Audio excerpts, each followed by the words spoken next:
So one of the key things that you said in there, and I think all of us as owners of MSPs can relate to it, is those nights and the weekends, those emergency calls that are going off. I shared a story with Trent Peters on my honeymoon night.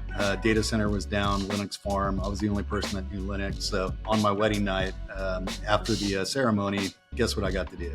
Go into the business center and get a data center back up online. You looked at this a little bit differently and you approached it differently in your MSP.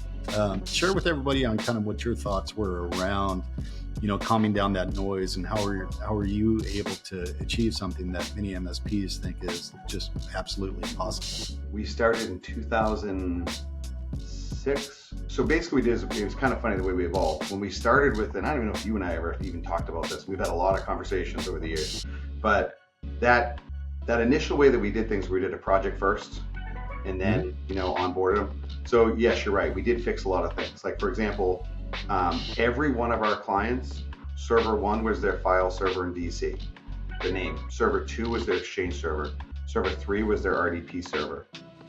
Every single one of them, server 1 was 10.11.11, server 2 was 10.11.12, right?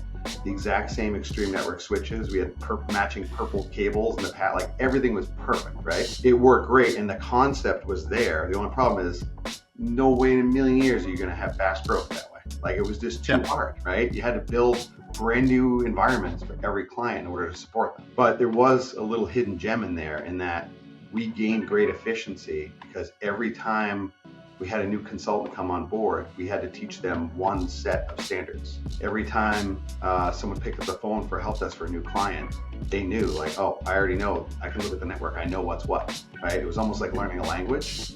Yeah. And that kind of became part of our secret sauce as we looked and said, hey, how can we do this across companies that have, one has an HP server, one has a Dell server, one has this, one has that, right? And we started creating these spreadsheets and putting all these standards and best practices together. I know we had so many spreadsheets, but we had these sets. So every client had their standards folder, and in there were these audit questions that we went through over and over again. And we had a little drop down in one of the fields that was a picture of like a green check, a bomb, like all this stuff, right? Most people watching this know there's tools that do that now. We had spreadsheets. We did. Right? We had Excel. Yeah. And then what you did is that every month you ran those audits, you just saved another copy of it. So if someone said, oh, can you show us what the trend has been around this or how has this improved? We're like, yeah, that's fine. Let me just open 12 spreadsheets and analyze what's happened every month over 12 months.